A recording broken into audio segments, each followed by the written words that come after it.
وقت جب انقلاب مانگے گا، ہر کسی سے حساب مانگے گا، آپ اپنے ہیں وہ تماشائی، کون کس سے حساب مانگے گا۔ سامعین ذی وقار، یہ ایک ابدی صداقت ہے کہ انسان سچائی کا پرستار رہا ہے،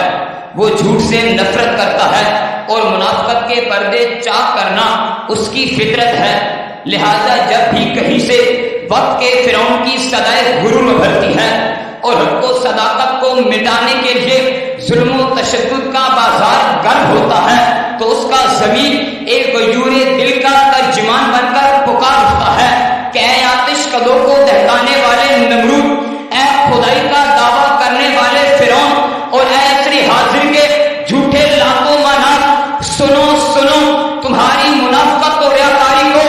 ظلم و تشدد کی گرم بازاری کو میں نہیں مانتا، میں نہیں جانتا۔ صدر ذی وقار، جب بھی کسی فرعون نے سر اٹھایا تو حضرت موسیٰ علیہ السلام کا نعرہ ایمانی سر بلند ہوا۔ جب بھی کسی ہلاکو اور چنگیز خان نے انسانی خوبیوں کے مینار تعمیر کیے تو جواب میں کلمہ حق ضرور سر بلند ہوا۔ جب بھی کسی یزید نے شجرہ اسلام کو کاٹنے کی کوشش کی تو جواب میں حضرت امام حسین رضی اللہ تعالی عنہ یزید کی منافقت اور جھوٹ کا پردہ چاک کرنے کے لیے میدان کربلا میں آ گئے، اور اس شام سے انہوں نے اپنے اور اپنے خاندان کے لہو کا نذرانہ پیش کیا کہ ستیزہ کار رہا ہے ازل سے تا امروز، چراغ مصطفی سے شرار بول حبیب۔ صدر ذی وقار، باطل اور کفر کے خلاف ڈٹ جانے والے کبھی خوف و خطر سے نہیں ڈرتے۔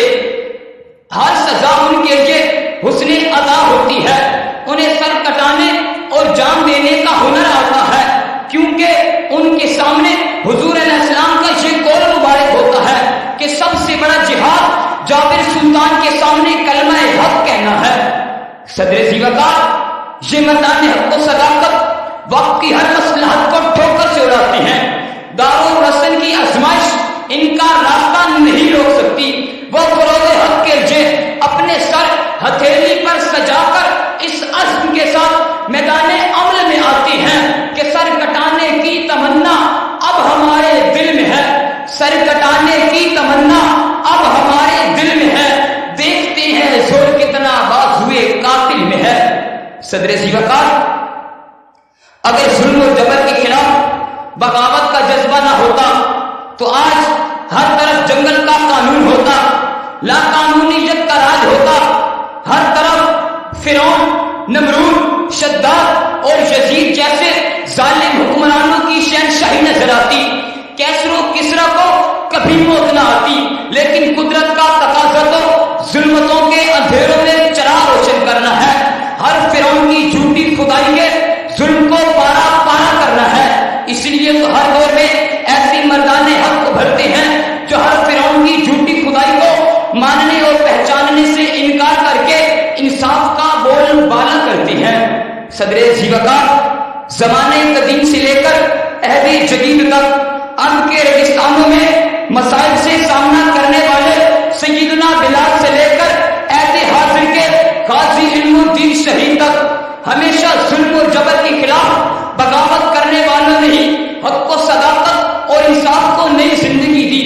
کوئی بھی آزادی کی تاریخ ہو، دین کے احجار کا جذبہ ہو، منزل ایمان کی جانب کا سفر ہو، مظلوموں کی غلامی کی زنجیریں کاٹنے کا مسئلہ ہو، ہمیشہ اصحاب ایمان کا نعرہ مستانہ ہی حق و صداقت اور انصاف کو نئی زندگی دیتا ہے۔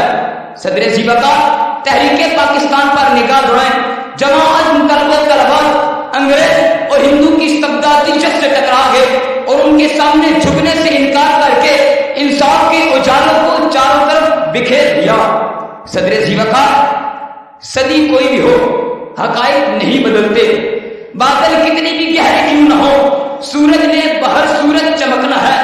انصاف ایک سمندر ہے جس نے رواں رہنا ہے، سچائی ایک سورج ہے جس نے ہمیشہ جگمگانا ہے، آمریت و ظلم و تشدد کا نام تاریکی ہے جس کا دوسرا نام موت ہے۔